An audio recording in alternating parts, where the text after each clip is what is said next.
Hi and welcome back to my channel. My name is Ashley. I'm your exercise physiologist, and today we're going to be talking about the Nike Alphafly Air Zoom shoe. Okay, I have been eyeing this shoe for about a year. I believe they came out last year in 2023 with this color. The color is hyper pink, black, laser orange, and I fell in love. I had to have them. So the original cost of the shoe is about $275. They do not have this color on the Nike website currently because it's a last year shoe, but they do have it online, and I actually bought a second pair off eBay to have as a backup. So as you can tell, I like the shoe, and I'm gonna get into it a little bit further. But the shoe, I actually bought this at the outlet, the Nike outlet, for about $130.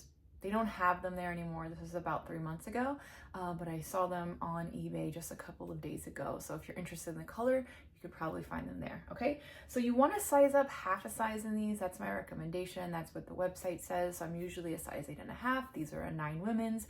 And then do make sure you know what size you're buying. So if it's a men's shoe, like this pink color is men's, you want to make sure that you are getting the correct size for women. So this is a 7.5 men's, 9 women's, and boy oh boy do I love these shoes for running. Okay, so what is the shoe actually made of, and why does it make it different? Historically, my favorite running shoe is the Nike Pegasus shoe. Excellent shoe, beautiful quality, and perfect for runs. I had a Nike Pegasus shoe that I wore for about a year and a half, maybe 2 years, before I started to feel like it was not as bouncy as before. Okay, however, these shoes are for marathons. They are road racing shoes. So a marathon is, about 26 or so miles. I'm hoping to get a lot of miles out of these. I don't run marathons, and I'm not interested in running marathons. But I do like running 5Ks. I try to run at least one 5K per week. I also run a mile 1 day per week and 2 miles 1 day per week. That's my goal, okay, in addition to spinning and the other things that I do. But when I run, I want to make sure that I do not feel like my shoes are making me like drag my feet or feel heavy on my feet, or make me feel unstable when I'm running. So sometimes with the thicker sole, I feel like I'm unstable. I feel like I could roll my ankle. So even though these shoes have like that thicker sole, they do not make me feel that way. It is a little bit of an adjustment when you're on a treadmill. When the belt is going, you can't really grip the ground, and I feel like I'm gripping the foam. So it's a little tiny bit scary, but once you get used to the shoe, it's beautiful. And the first time I wore them, I ran the 5K so quickly and so easily, and I was like, wow, this feels like cheating. But anyways, let's get into the material. So it's a compliant and resilient Zoom X foam. The properties enable it to absorb the energy from the runner when they apply the foot in the landing phase, and they quickly spring back up for a high rate of energy return. It is paired with a flexible and durable carbon fiber plate. Okay, so that's going to be within the sole. I do also want to tell you that the footbed, or the insole, is pretty flat on the inside. So if you're looking for something with a really high arch, or maybe like, some of the shoes have like an angle where the heel is higher, this is not your shoe. This is a pretty flat insole here, which I love and is perfect for me. I cannot have anything putting too much pressure on the heel or on the ball of my foot. So this is what the shoe looks like. And honestly, the material in person, I'm not gonna say it looks cheap, but it's so lightweight that it looks like paper thin. And I was hesitant, like, are these shoes gonna even last me one run? But they are amazing on. Like I said, super lightweight, and they give you a wonderful cushion. So if you're running outside on the concrete or the asphalt, you're not gonna feel any pain in your knees or your hips or your ankles. Well, hopefully not. I didn't. And they supported my run beautifully, okay? Very lightweight material, and it has a little bit of the air in the front as well. Okay, so like I said, you can go onto their website. They have white, they have orange, they have other colors on there, but in general, I do recommend this shoe. Now, just as a little tip, because when you're buying shoes sometimes from different brands, the shoe will fit you differently. So how do we kind of get around that? You want to look at the European size. That size is going to be in centimeters. So it's an actual measurement of the shoe, okay? Obviously, you want to try shoes on to make sure they fit you properly, because if you have a poorly fit walking, running, or exercise shoe, you are going to be putting your body at risk for injury. If we were running on the grass or on the sand, we would want to be barefoot ideally, right? Because that's the most natural way, for us to walk with our bare feet on the earth. But since we have these man-made substances like asphalt and cement, and the treadmill too, I mean, you want to have the proper support, okay? So having the right running shoe is essential, okay? And walking, whatever it is you choose to do. I will also mention that I've used these shoes for working out. So like after I would run a mile or my 2-mile day at the gym, I would do a leg press or squats. I did feel like the air part was gonna pop. Like it didn't feel like it was gonna support the weight that I was lifting or pushing, but it did fine, absolutely fine. It was just maybe in my head a little bit. But I would recommend them for working out as well. Obviously not as much stability because of this cushion. If you're training a lot, you want to maybe bring an extra pair of shoes. I see people taking their shoes off at the gym. I don't recommend that you wear socks, especially if you are on that slippery basketball court surface when you're lifting. Probably not the smartest idea. I don't know who started that trend. I'd rather have you just take your socks off and have bare feet. But training shoes are generally flatter so that you're able to grip the ground with your feet and have more stability, okay? So it's a combination of many things here. So what are your needs and how the shoe actually fits you, and if you have a proper size, that is going to be a game changer. Okay, so I put links below for the shoe and for some research studies. I kind of want to transition into just a couple of thoughts.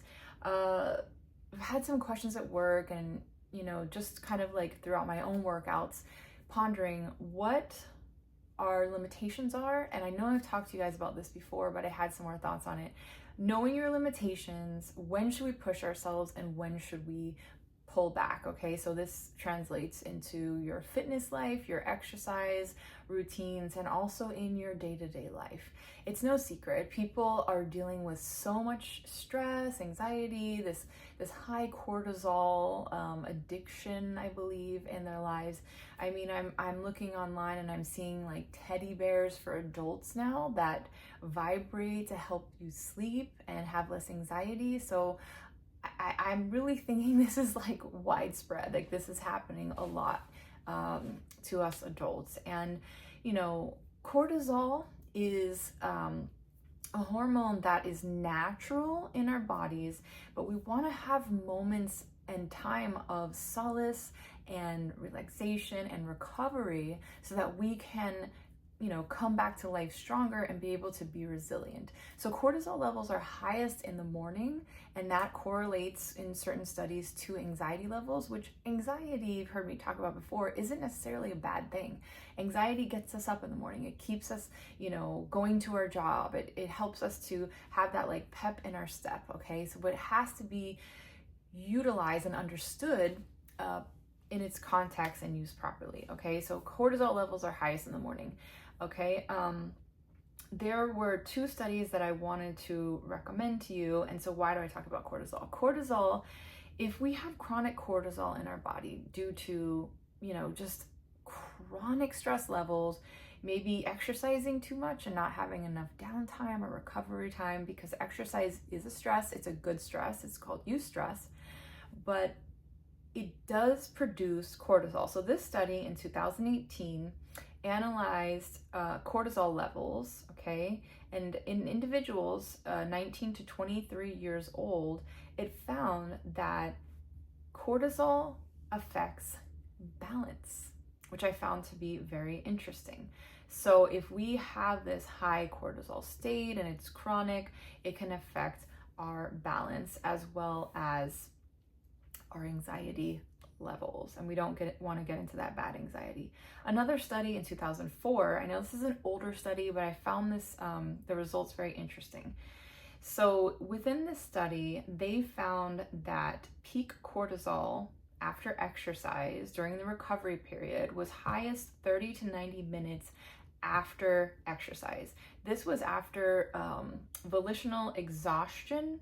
So it was a high intense exercise session. Imagine like a VO2 max session or a peak heart rate session. Okay, so up to an hour and a half after, the cortisol levels remained higher. So that really, I think, helps us to understand how the recovery period can be so important. So not even just that hour and a half post, there's a lot more that goes into that, epoch and things like that. But the day after, what are we doing? How are we utilizing our time? Are we taking time to sit and meditate and rest? Are we relaxing before we go to bed? Are we sleeping enough hours per night? Like, all these things are going to go into reducing the heart rate, reducing the cortisol levels, so that we can come back stronger and feel recovered, really. Okay. So I'm going to put a link to that study as well, as I had mentioned before. Okay. So the other thing I wanted to mention is a Bible verse. All right. So in Exodus 28 through 10, it says, "Remember the Sabbath day by keeping it holy. 6 days you shall labor and do all your work, but the seventh day is the Sabbath to the Lord your God." So the Sabbath day, I'm not a very religious person. I know that may shock some of you because I talk about God all the time. But I don't really think religion has anything to do with faith and spirituality, okay? Am I religious because I go to church most Sundays? Okay, I'll leave that up to you to decide. But you can decide what day your Sabbath day is going to be. What is going to be your day of rest? Is it going to be Monday? Okay, my days off are Sunday and Monday.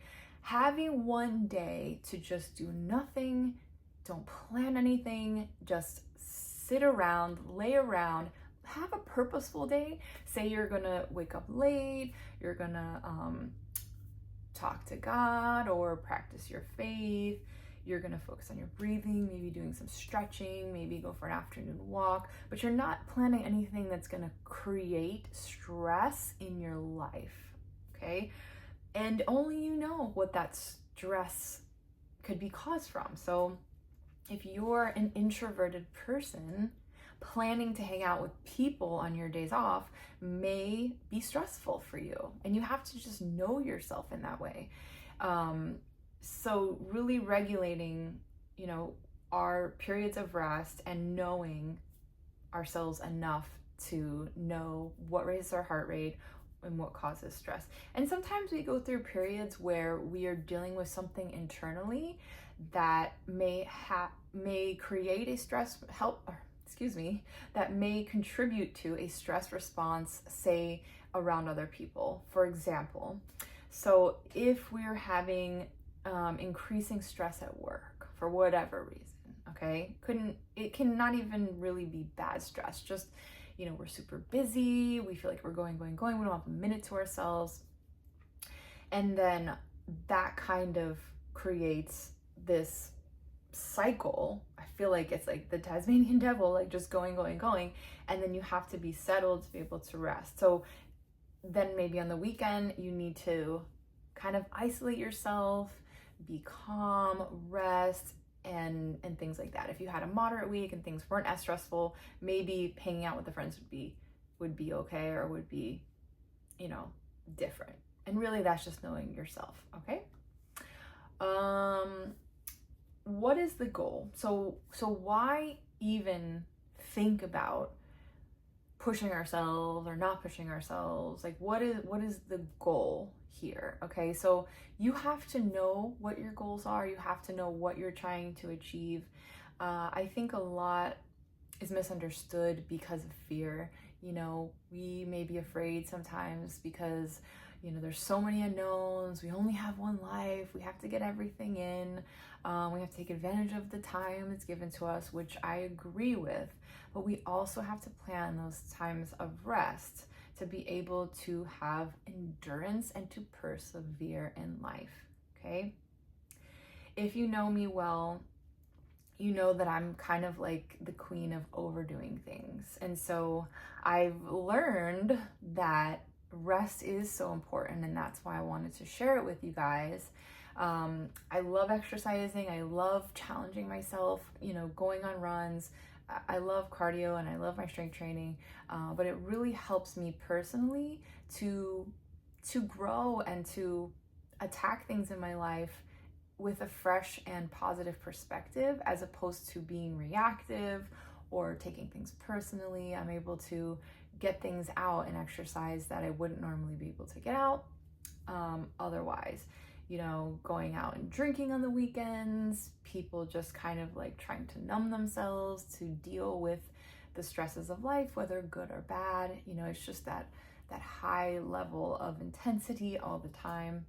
So we got to find that sweet spot and that place by the river where we can just sit and relax and put our feet in and just have a moment, okay?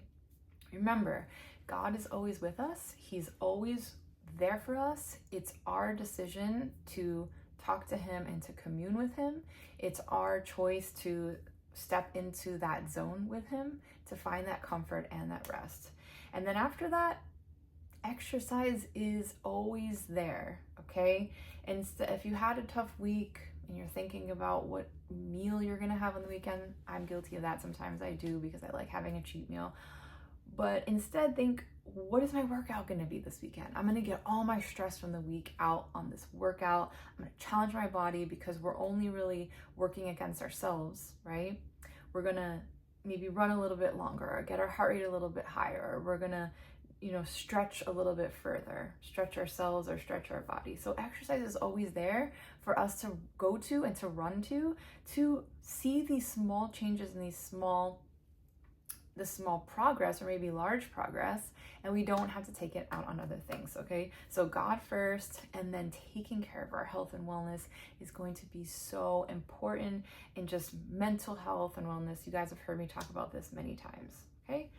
So that's pretty much it for today. Thank you so much for watching this video, and thank you to those that have been loyal to watching my videos. You know who you are, for supporting me and for just enjoying hearing this pure content. I don't have an intro video, I don't have an exit video. I did make one, but right now I just want to be pure with you guys and just give you information.